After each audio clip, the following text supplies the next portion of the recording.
과연 국민의힘 대권 주자가 누가 될 것인지 관심이 많습니다. 관심도를 보자면 윤석열 전 검찰총장이 1순위로 꼽히겠지만 김동연 전 경제부총리와 최재형 감사원장도 언급되고 있는데요. 그동안 설만 무성했던 최재형 감사원장, 오늘 법사위에 출석해 이런 답변을 내놨습니다. 최근에 저희 거치 또는 뭐 제가 어떤 다른 역할을 해야 되지 않느냐 이런 부분에 대해서 언론이나 정치권에서 많은 소문과 억측이 있는 거 잘 알고 있습니다. 이 부분에 대해서는 제가 제 생각을 정리해서 자, 지금 조만간 여야를 대선 출마에 대한 현직 감사원장의 긍정도 부정도 아닌 대답에 다시 질문이 이어집니다. 직무를 마치자마자 바로 선거에 출마하고 또 재직 중에 선거에 나간다는 얘기가 나오고 이런 것들이 정치적 중립을 위해서 바람직한 현상입니까? 어떻습니까? 그 부분에 대해서는 다양한 판단이 있다고 생각합니다. 최강욱 의원은 지난해 12월 검사와 법관이 퇴직 이후 1년간 공직선거에 출마할 수 없게 하는 개정안을 발의하기도 했죠. 공교롭게 현 정부에서 임명한 전직 검찰총장과 현직 감사원장이 야권의 대선 주자로 꼽히는 상황. 조국 전 장관도 최 의원의 법안을 언급하며 적어도 형사사법과 감사 영역의 고위공직자는 1년 동안 출마를 금지해야 한다며 법 개정을 심각하게 고려해야 한다고 입장을 밝혔습니다. 내년 1월 1일까지 임기인 최재형 감사원장, 과연 그 전에 어떤 결단을 내릴 건지 지켜봐야겠습니다. 예, 두 번째 도전은 최재형의 대권 도전, 조만간 정리로 잡았습니다. 일단 생각을 정리해 조만간 밝히겠다고 했고요. 측근에 따르면 한 달도 긴 시간이 될 것이다. 그 전이다. 이렇게 얘기를 했는데 이거는 조만간 생각을 정리해서 밝히겠다. 이건 뜻이 있다는 건가요? 없다는 것인가요? 어떻게 보십니까? 있다는 말씀을 하신 거 아닌가요? 그리고 정치적 중립성을 질문했을 때 거기에는 다양한 의견이 있을 수 있다. 이 얘기는 난 달리 생각한다 이 얘기잖아요. 그렇기 때문에 사실상 본인의 의중을 밝힌 거라고 보고 다만 이제 언제 어떤 형태로 그리고 어디를 기반으로 이런 것들은 남아 있겠죠. 그렇죠. 근데 이제 예상되는 바는 야권 이 경선에 합류할 예. 거다 이런 예측들이 많이 나오고 있는데 그거야 저는 좀 끝까지 지켜봐야 될 것 같고 아무튼 최재형 감사원장이 임기 내내 현 정부가 불편했어요. 현 네. 정부가 임명한 감사원장임에도 불구하고 그게 사실은 대선 주자 최재형이라는 그런 백그라운드를 만들어서 저는 이 정부가 좀 두고두고 성찰해야 될 대목이 아닌가 그렇게 생각합니다. 예를 들면 자기가 본인이 예. 생각이 없으시면 분명히 얘기했겠죠. 저는 정치할 생각이 없습니다. 이렇게 말씀을 하실 텐데 여기에 여러 가지 소문과 억측이 있는 걸로 알지만 제가 제 생각을 정리해서 조만간 하고 그다음에 정치적 중립 그 부분에 대해서는 다양한 판단이 있습니다. 이렇게 말을 돌려서 하시는 건 언론에서 보도한 대로 아마 7월 중에는 뭔가 입장을 밝히겠다는 그런 의사표시 아니겠는가 이렇게 생각을 하고 최강욱 의원이 지금 얘기했잖아요. 지금 예. 저 조국 전 정관과 마찬가지로 그 검사와 법관이 퇴직 이후 1년간 공직선거에 출마할 수 없게 하는 개정안을 발의. 그다음에 형사사법과 감사 영역의 고위공직자는 1년 동안 출마를 금지해야 한다. 이런 부분은 제가 보기엔 정말 말이 안 된다고 생각을 해요. 왜냐하면 그거야말로 설관위인이 아니라 설법위인 아닙니까? 원래 연초부터 잠깐 얘기가 있었죠. 근데 그렇죠. 법안 발의한다고만 돼 있는 거고. 맞아요. 예. 그건 아마 헌법소원에 걸리면 문제가 될 거예요. 지금은 특정인을 겨냥해서 어떻게 보면 굉장히 좀 정략적인 그런 법안 제안들이 나오고 있는 거고 그러나 원론적으로 봤을 때 저는 사정기관의 수장 혹은 헌법기관의 장들 같은 경우에는 직을 그만두자마자 이 선거에 나오는 게 꼭 바람직한가? 왜냐하면 이게 공직사회의 정치화, 맞아요. 관료의 정치화라는 아주 부정적인 그런 이 영향으로 나타날 수도 있거든요. 그러니까 고위 관료로서 공직 수행이 향후에 정치적 진로를 염두에 두고 이 공직 수행을 할 수 있어요. 그거는 국가적으로 그다지 좋은 결과를 낳을 수 없기 때문에 지금 시점에서 최재형 감사원장이나 윤석열 총장을 견제하기 위해서 조국 교수나 또 최강욱 의원이 그런 얘기를 하는 거는 국민들한테 별로 설득력이 없죠.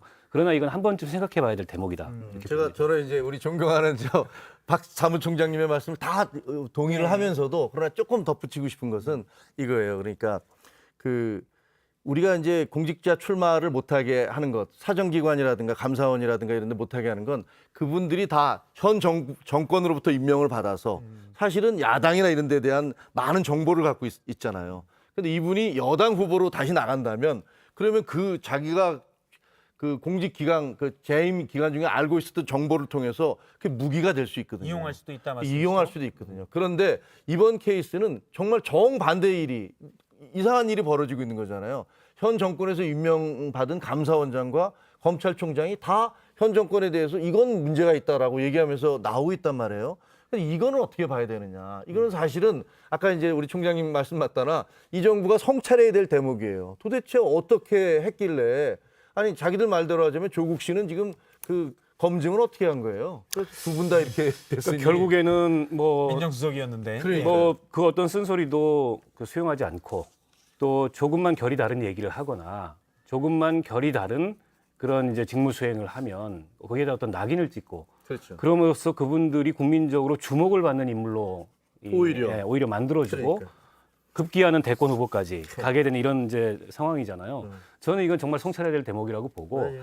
다만 이제 이 사정기관의 장들이 야당에 대한 정보만 갖고 있는 건 아니에요. 그렇죠. 여당에 대한 정보가 갖고 있습니다. 그러면 지금 야당 후보로 그분들이 출마를 하게 되면 최재형 원장이나 윤석열 총장이 야당 후보로 출마를 해서 야당 후보가 됐다. 네. 그러면 그 반대의 부작용도 고려를 해야 되는 거예요. 그러면 그런 면에서 직무상 취득한 정보는 어떤 경우에도 정치적으로 이용하면 안 됩니다.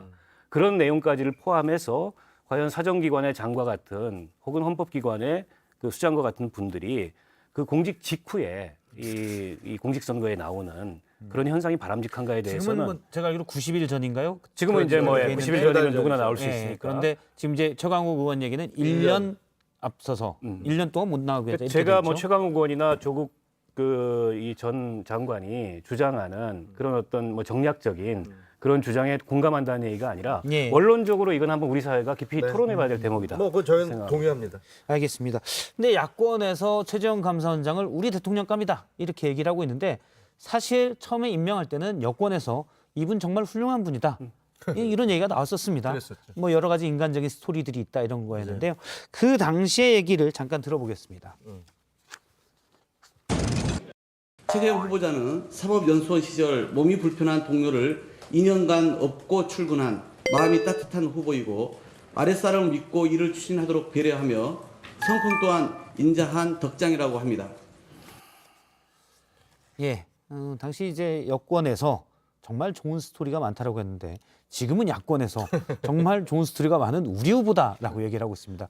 뭐까지 뭐 몇 개 스토리들이 있더라고요. 예. 그렇죠. 그 뭐 저런 입장이 바뀐 것은 사실은 그 윤석열 예. 그 검찰총장에 대해서 똑같은 일들이 벌어지고 있는 건데 사실 그 최재형 원장 이 보수적인 분들을 만나서 얘기를 들어보면 굉장히 좋아하더라고요.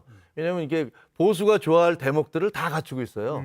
예를 들면 이제 본인이 그 입양을 해서 또 두 아들을 키웠고 그런 어떤 오블리스 노블리주 같은 거를 철저히 했고 그다음에 어린 시절에 고등학교 때부터 소아마비인 친구를 업어서 등교를 시켰고 그 친구가 공부를 같이 해서 사법시험도 같이 보고 결국은 같이 판사가 되고 지금 그분이 뭐 저 최재형 감사원장을 위한 캠프를 꾸리고 예. 있다라는 말까지 있으니까요. 그리고 이건 진짜 믿어야 될지 말아야 될지 모르는데 아버님이 왜 최영섭 그 해군 해병 대령이시잖아요. 예. 그리고 뭐 6.25 전쟁 때 공도 세우시고 그랬는데 아버님이 가족들 이렇게 모아놓고 대부분의 중요한 결정을 가족회의에서 하는데 그리고 이제 아버님이 모여서 진짜 믿어야 될지 모르겠는데 뭐 묵념 순국선열에 묵념을 하고 뭐 가족 모임을 한다는 그런 소문이 있던데 맞는지는 모르겠어요. 일단 뭐 이렇게 얘기는 뭐 그 보도에서도 좀 본 것 같은데 출처는 아직 명확하지는 않은 것 본인이 같아요. 얘기 안 하고 본인이 그랬으니까 얘기를 해야 이런 소문은 거. 그렇게 돌고 아마 이게 미담으로 일부러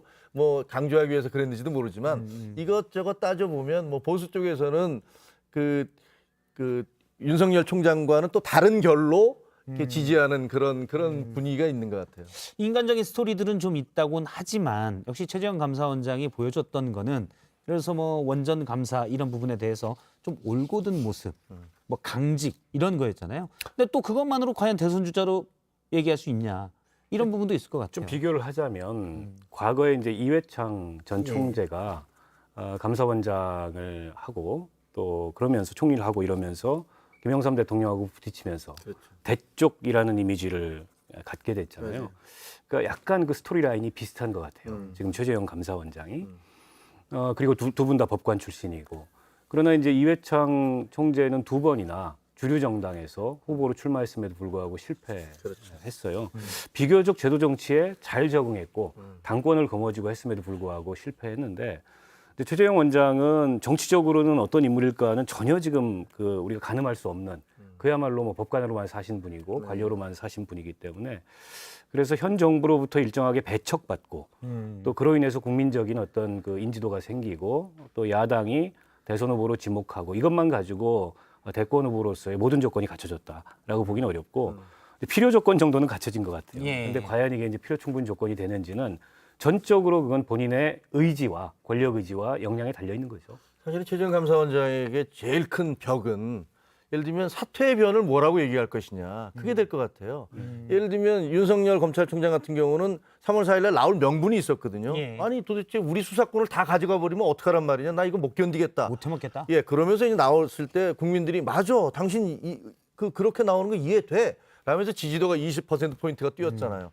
근데 최재형 감사원장의 경우는 도대체 나오면서 뭘로 예를 들면 원전 감사 때 문제가 있었습니다. 제가 이렇게 싸웠는데 이렇게 많은 탄압이 들어왔습니다는 우리가 알고 있는 부분이거든요. 근데 그 부분 외에 어떤 메시지를 낼 것이냐. 그게 본인이 가장 고민일 텐데 제가 보기에는 혹시 이건 추정입니다만 예를 들면 제가 이제 감사원장을 해보니 우리의 어떤 대통령 권한이라는 것들이 너무 비대합니다.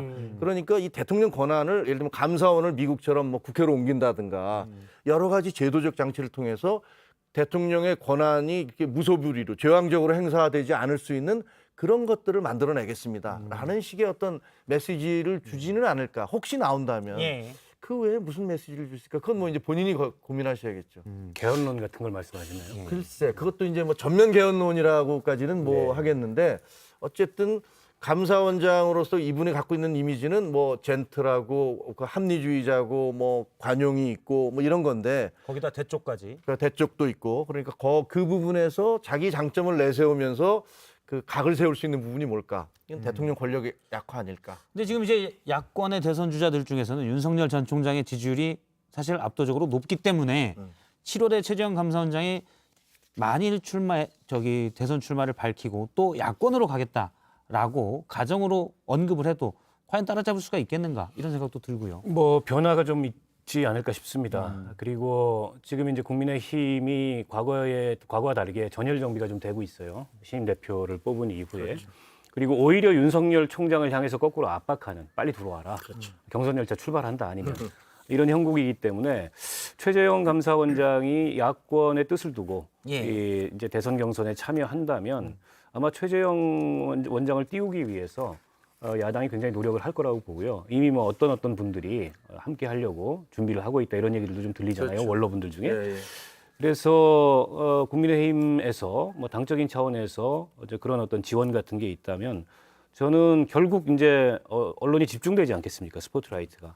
언론이 집중되는 만큼 지지율이 오르게 돼 있어요. 그래서 가능성은 좀 충분히 있다고 보고 근데 캐릭터가 이제 완전히 다르잖아요. 윤석열 총장의 캐릭터와 또 최재형 감사원장의 캐릭터와 윤석열 총장이 뭔가 이게 좀 돌파하고 뭐 이러는 캐릭터라면 최재형 감사원장은 그에 비해 상대적으로 안정감 있고 대쪽 같고 뭐 선비 같은 이런 이미지가 있는데 아마 야권 경선에 두 분 다 참여한다면 경선을 끌고 나가는데 아마 국민의힘 내부에서는 이게 상당한 흥행 카드가 되겠다. 그럼요. 이런 판단을 할 것 같아요. 국민의힘으로서는 상당히 좋은 좋은 거죠. 거는 알겠습니다.